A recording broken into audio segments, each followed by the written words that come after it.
Hello students, अब हम इस वीडियो में थर्ड टाइप ऑफ आर्टिफैक्ट्स देख रहे हैं इंजीनियरिंग आर्टिफैक्ट्स सेट का, that is implementation artifacts. Previous video में हमने रिक्वायरमेंट आर्टिफैक्ट्स पढ़ा, फिर हमने डिज़ाइन आर्टिफैक्ट्स देखा, थर्ड ये इम्प्लीमेंटेशन आर्टिफैक्ट्स। इम्प्लीमेंटेशन मतलब जब हमें कोडिंग करनी पड़ती है, जहाँ पर हमें प्रोग्रामिंग करनी पड़ती है सॉफ्टवेयर को डेवलप करने के लिए। तो इस फेज़ में जो डिस्क्रिप्शन होगा वो किससे रिलेटेड होगा? कोडिंग से रिलेटेड।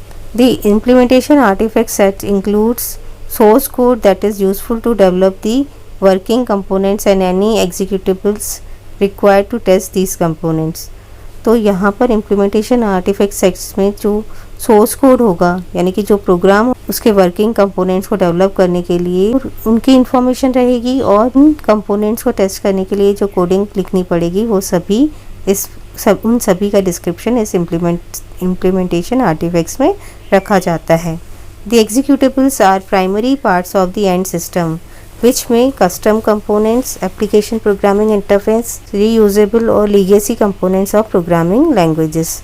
तो जो एग्जीक्यूटिबल्स हैं, यानी जो आप कोडिंग कर रहे हो, वो प्राइमरी पार्ट है एंड सिस्टम का, यानी कि जब तक आप कोडिंग नहीं करते हो तब तक आपका फाइनल सॉफ्टवेयर नहीं डिज़ाइन हो पाएगा। तो इम्प्लीमेंटेशन में हम क्या क्या करते हैं? कस्टम कंपोनेंट्स की कोडिंग लिखते हैं, एप्लीकेशन प्रोग्रामिंग इंटरफेस बनाते हैं, रीयूजेबल और legacy components of the programming languages को यूज़ करते हैं। Implementation set artifacts can be translated into deployment set. जो इम्प्लीमेंटेशन सेट आर्टिफैक्ट्स में आप इंफॉर्मेशन रखते हो, उस इंफॉर्मेशन को हम डिप्लॉयमेंट सेट में भी ट्रांसलेट कर सकते हैं। Some specific artifacts in this set has self-documenting product source code and associated files, self-documenting test source code and associated files, stand-alone components, executables, etc. कुछ स्पेसिफिक आर्टिफैक्ट्स जो होंगे इस सेट में वो सेल्फ डॉक्यूमेंटेड होंगे।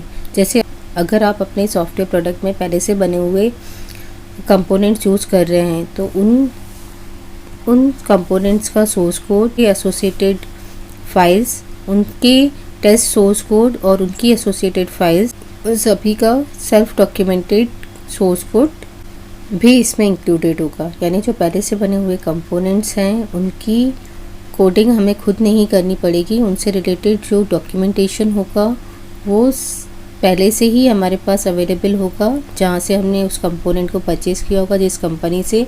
उनका जो सोर्स कोड होगा, उनका जो उनसे एसोसिएटेड जो फाइल्स होंगी, उन सभी स्टैंड अलोन कंपोनेंट्स का एग्जीक्यूटेबल्स होंगे, यानी उन सभी स्टैंड अलोन कंपोनेंट्स जो हमने परचेज़ किए हैं उस सॉफ्टवेयर प्रोडक्ट में यूज़ करने के लिए, उन सभी का डिस्क्रिप्शन, उनका सोर्स कोड, उनके टेस्ट केसेस, उन सभी का डिस्क्रिप्शन हमारे पास अवेलेबल होगा इस आर्टिफैक्ट्स में।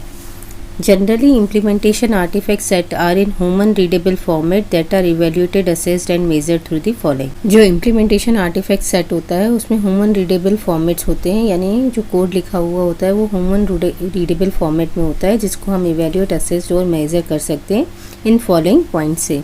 Analyse the consistency with design model.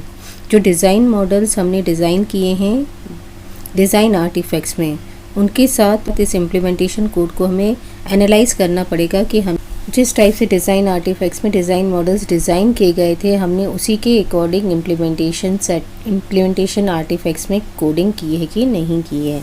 Translate into deployment set notations.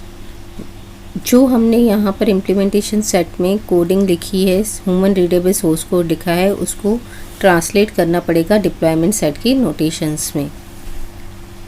Assessment of component source codes और executable files through inspection, analysis, demonstration और टेस्टिंग।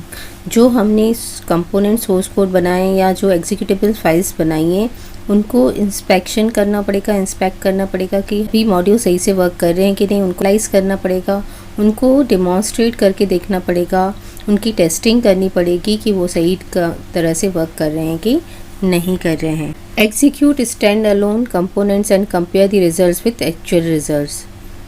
जो हमने अलग अलग कंपोनेंट्स बनाए हैं सॉफ्टवेयर को डेवलप करने के लिए, उनको एग्जीक्यूट करना होगा और उनकी रिज़ल्ट को कंपेयर करना पड़ेगा कि वो एक्चुअल रिज़ल्ट से मैच हो रही है कि नहीं, यानी जो हम आउटपुट चाहते थे वैसा वो स्टैंड अलोन कंपोनेंट्स प्रोड्यूस कर रहे हैं कि नहीं कर रहे हैं। Analyse the difference between current version of artifacts with previous version. तो यहाँ पर भी ये पॉइंट है कि जो करंट वर्जन हमने बनाया है इम्प्लीमेंटेशन आर्टिफैक्ट्स का, और जो प्रीवियस वर्जन था इम्प्लीमेंटेशन आर्टिफैक्ट्स का, उसमें जो हमें चेंजेस चाहिए थे वो हमने जो किए हैं करंट आर्टिफैक्ट्स इम्प्लीमेंटेशन आर्टिफैक्ट्स में, वो सही से किए हैं कि नहीं किए। यानी जो हम चेंजेस करना चाहते थे ओल्ड आर्टिफैक्ट्स में, ओल्ड इम्प्लीमेंटेशन आर्टिफैक्ट्स में, वो हमने करेक्टली न्यू आर्टिफैक्ट्स यानी करंट आर्टिफैक्ट्स में कर लिए हैं कि नहीं कर लिए हैं, ये हमें एनालाइज करना होगा।